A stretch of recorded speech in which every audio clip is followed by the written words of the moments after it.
दुनिया की तमाम छोटी और बड़ी खबरों के लिए हमारे चैनल को सब्सक्राइब करना न भूलें और बेल का बटन जरूर दबाएं। मैं सहल कुरैशी। सुप्रीम कोर्ट से आज गुजरात सरकार को जबरदस्त झटका लगा है। गुजरात सरकार को उम्मीद थी कि लव जिहाद के मामले में सुप्रीम कोर्ट कुछ अच्छा फैसला सुनाएगी। दरअसल गुजरात सरकार ने जो कानून बनाया लव जिहाद, हालांकि नाम लव जिहाद नहीं, इसका नाम कुछ और है, लेकिन बीजेपी के नेता और सभी से लव जिहाद का कायदा बताते हैं, लव जिहाद का कानून बताते हैं। इस मामले को लेकर हाईकोर्ट में चैलेंज किया गया था गुजरात सरकार के इस नए कानून को लेकर। उसके बाद में गुजरात हाईकोर्ट ने साफ कर दिया था कि लव जिहाद जैसा कानून गुजरात सरकार नहीं बना सकती है। आप किसी की भी इस तरीके से लव जिहाद बताकर आप गिरफ्तारी नहीं कर सकते हैं। इस मामले को लेकर गुजरात सरकार सुप्रीम कोर्ट पहुंच गई और कहा कि भाई हाईकोर्ट ने जो ऑर्डर दिया है उस फैसले को आप बदल दें, आप लव जिहाद का कानून बनाने की सरकार को इजाजत दें, राज्य सरकार को। लेकिन सुप्रीम कोर्ट ने कई अहम टिप्पणियां की है दोस्तों। सुप्रीम कोर्ट ने कहा है कि ऐसे ही किसी पर भी आप लव जिहाद का कानून लागू नहीं कर सकते हैं, लगा नहीं सकते हैं, जब तक कि आपके पास में ऐसे कोई सबूत ना हो कि जिससे ये साबित होता हो कि मुस्लिम लड़के ने या किसी भी लड़के ने लड़की को बहला फुसलाकर या लालच देकर शादी कर ली है, अंधेरे में रखकर उससे शादी कर ली है। जब तक ऐसा कोई आपके पास में सबूत नहीं आता है तब तक आप उसे लव जिहाद की संज्ञा नहीं दे सकते हैं।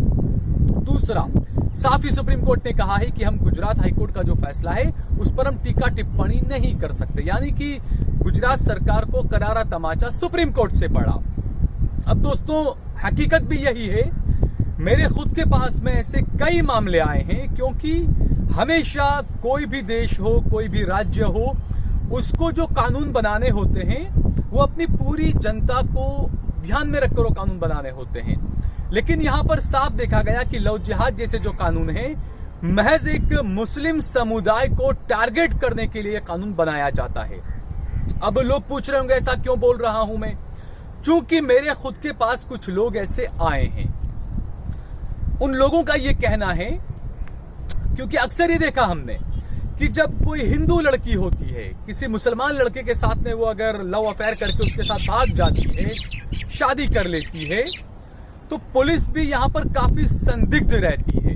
पुलिस पर भी कई सवाल इसलिए उठते हैं, लड़की भाग गई या लड़की अपनी मर्जी से चली गई किसी हिंदू लड़के के साथ, या मुस्लिम लड़की माफ कीजिएगा, कोई हिंदू लड़की किसी मुस्लिम लड़के के साथ चली गई, अपनी मर्जी से गई, या जो भी।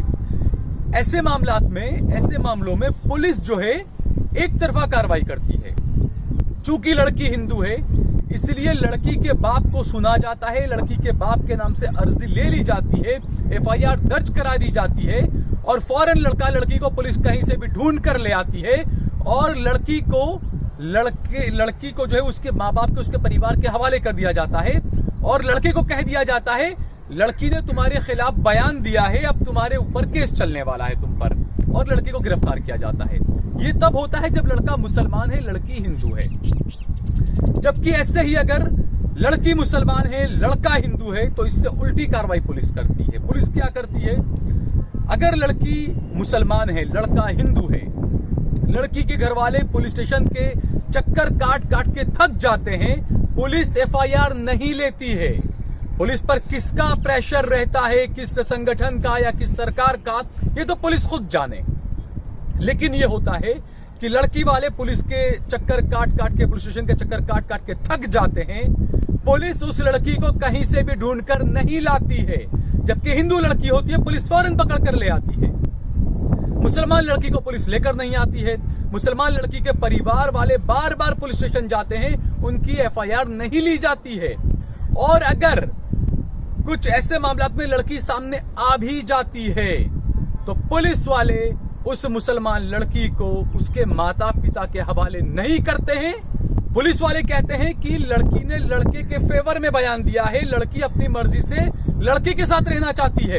यानी दोनों मामलों में कितना अलग आप देख सकते हैं कि अगर मुसलमान लड़की किसी हिंदू लड़के के साथ भागती है तो पुलिस कहती है कि लड़की अपनी मर्जी से गई है और कोई केस वेस नहीं होता है।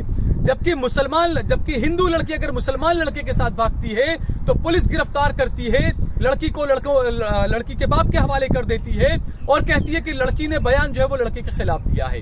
तो ये दो सिक्के के जो पहलू है ना, इसको समझना होगा। सुप्रीम कोर्ट इस बात को अच्छे से समझ सकती है कि किस तरीके से प्रोपेगेंडा चलाया जाता है। लव जिहाद नाम की कोई चीज है ही नहीं, लेकिन वोट लेने के लिए, मेरे हिंदू भाइयों को उकसाने के लिए ये तमाम मनगढ़ंत चीजें हैं। हमने पिछली बार देखा था, केरल से भी ऐसा एक मामला आया था, सुप्रीम कोर्ट गया था, हादिया का मामला था, पुलिस ने कहा कि नहीं वो अपनी मर्जी से, और ये वो तमाम चीजें थी। लेकिन किस तरीके से, क्योंकि हादिया को जिस तरीके से उसकी शादी हुई, उसने कहा कि मैंने अपनी मर्जी से मुस्लिम लड़के से शादी की, अपना धर्म परिवर्तन किया है मैंने, लेकिन पुलिस ने उस मामले को उल्टा कर दिया था। हालांकि सुप्रीम कोर्ट में मुंह की खानी पड़ी थी सरकार को, पुलिस को, सबको। अब दोस्तों यहाँ पर ये आता है कि ये जो चीजें आती है हिंदू मुसलमान की, ये कहां से आती है, ये क्यों आती है, पुलिस के जहन में चीजें कहां से आती है। तो जब सत्ता पक्ष में बैठने वाले लोग खुद ही इस तरीके की जो भाषणबाजी करेंगे, इस तरीके की जो कार्रवाई करेंगे, तो सीधे तौर पर सिस्टम भी वही काम करने वाला है, युवाओं का जहन भी वही तरफ जाने वाला है। हमने देखा मोदी जी के गुजरात के सूरत, जहां से गुजरात के गृह मंत्री आते हैं हर्ष संघवी, उनके इलाके के अंदर एक हिंदू बच्ची को सरेआम सड़क पर एक सिरफिरे ने गला काट कर रख दिया।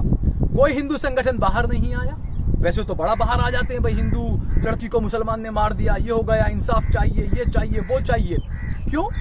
सिर्फ जहां मुसलमान लड़का अगर कुछ गलत करता है तो आप सिर्फ उसी लड़की को इंसाफ दिलाएंगे, वो लड़की की जान है। बाकी किसी दूसरी लड़की को कोई सिरफिरा कमीना कोई अगर हत्या कर देता है तो आप उसके लिए खड़े नहीं होंगे। इसका मतलब आप में इंसानियत नहीं है। आप सिर्फ हिंदू मुसलमान करते हैं। आपने आपकी संस्थाएं जितनी भी बना रखी है, जो अलग अलग हिंदू संगठन, ये सिर्फ हिंदू मुसलमान करने के लिए बना रखे हैं। अगर आपने इंसानियत के लिए अपने संगठन बनाए होते तो आप जाते सूरत की कामरेज की इस बेटी के लिए, उसके परिवार के लिए आप खड़े होते, प्रदर्शन करते, आप कहते कि ये फैनिल नाम का जो कमीना है इसे गिरफ्तार करिए। आप क्यों गिरफ्तार नहीं किया आपने? क्या हुआ ये तमाम चीजों को? तो दोस्तों ये चीजें हैं कि दो इस तरीके से एक ही चीज को आप अलग अलग नजर से देखते हैं। आरोपी अगर मुसलमान है तो कार्रवाई होगी, आरोपी हिंदू है तो मामले को दबा दिया जाएगा। ये नहीं होना चाहिए। अगर आपको एक भारत श्रेष्ठ भारत चाहिए तो आपको कानून सभी पर समान लागू करना होगा। आपको अपना नजरिया सभी पर एक जैसा रखना होगा। दोस्तों ये मैं सभी के लिए बोल रहा हूं, चाहे हिंदू संगठन हो, चाहे मुसलमान संगठन हो, चाहे कोई भी हो, ये सभी पर ये बात लागू होनी चाहिए। दूसरा, जैसा लव जिहाद का मामला, ये एक सरफिरे, ये सूरत वाले ने जो कांड किया, एक बच्ची का गला रेत दिया, उसकी हत्या कर दी। मेरे पास एक और मामला ऐसा आया, एक मुस्लिम लड़की है, जॉब करती है, नौकरी करती है कहीं अस्पताल के अंदर, एक सिरफिरा लड़का हिंदू समुदाय का है, मैं साफ कहूंगा ये बात, वो बार बार उसका पीछा कर रहा है। वो लड़की कहती है मैं इसको जानती भी नहीं हूं, ये मेरा पीछा करता है, मुझे मारने की धमकी देता है, मेरा पर्स तक छीन लेता है। इस लड़की का ये कहना है कि मेरे घर से पुलिस में भी कंप्लेन की गई, लेकिन पुलिस ने समझा बुझाकर वापस भेज दिया। अब इस लड़की की अगर ऐसे ही न करे, ईश्वर के कुछ हो जाए इसके साथ में, ऐसा कुछ कांड जैसा सूरत में हुआ, तो उसका जिम्मेदार कौन होगा? क्या पुलिस महकमा इसका जिम्मेदार नहीं होगा? योगी जी गुजरात में भाषण, उत्तर प्रदेश में भाषण करते हैं कि बीजेपी के राज में लड़कियां सुरक्षित है, महिलाएं सुरक्षित है। आप सोचिए, उत्तर प्रदेश हो या गुजरात हो, कितनी सुरक्षित है यहाँ पर बेटियां, बच्चियां, महिलाएं। ये दिख रहा है, हमें नजर आ रहा है साहब। आए दिन अखबारों की हेडलाइंस बन रही है और इंटरनेशनल मीडिया में भी हेडलाइंस बन रही है इन चीजों को लेकर। ये चीजें हमें समझना होगा दोस्तों, और सरकार को भी इन चीजों को समझना होगा कि कार्रवाई की जाए और सिक्के के दोनों पहलुओं को देखा जाए। आप इसमें बाय द चॉइस और फॉर द चॉइस और ये तमाम चीजें न लाएं कि हिंदू है तो ऐसा करें, मुस्लिम है तो ऐसा करें। आप कानून की निगाह से देखें, चाहे आरोपी हिंदू है चाहे आरोपी मुसलमान है, दोनों को सजा बराबर दी जानी चाहिए। मैं यहाँ किसी की पैरवी करने नहीं आया हूं। मैं बार बार ये कहता हूं कि हम उस समुदाय से नहीं है जो बलात्कारियों के लिए तिरंगा लेकर यात्रा निकालने लग जाए। हम तो साफ कहते हैं बलात्कारी है, चाहे हिंदू है चाहे मुसलमान है, उसको दो फांसी की सजा या जो भी कानून के तौर पर जो सजा होती है उसको दी जाए। तो यही हम सभी में होना चाहिए दोस्तों। हमें ये जो धार्मिक भावनाएं हैं, मजहब के जज्बातों से जुड़ी हुई भावनाएं हैं, इसमें हमें नहीं बहना चाहिए। हमें देश के कानून पर, देश के संविधान पर, इस पर हमें यकीन रखना चाहिए। और इसीलिए जैसे मैंने बताया कि सुप्रीम कोर्ट ने गुजरात सरकार को करारा तमाचा मारा है लव जिहाद के मामले में, तो मैं इसीलिए कहता हूं कि इस देश का हर मुसलमान कानून पर, आईन पर, संविधान पर, सुप्रीम कोर्ट पर, अदलिया पर, न्यायपालिका पर पूरा यकीन रखता है और यकीन रखना चाहिए। जो लोग यकीन नहीं रखते हैं वो चाहे तो नेपाल जा सकते हैं, वो चाहे तो इजराइल जा सकते हैं। ये तमाम देश उन्हें पसंद भी ज्यादा हैं। ये वीडियो अगर आपको पसंद आया हो तो इस पर कमेंट करिए, इसे लाइक करिए, इसे ज्यादा से ज्यादा शेयर करिए।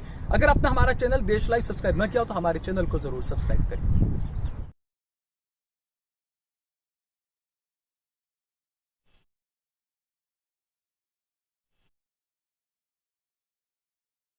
आप देख रहे हैं देश लाइव, देश की आवाज।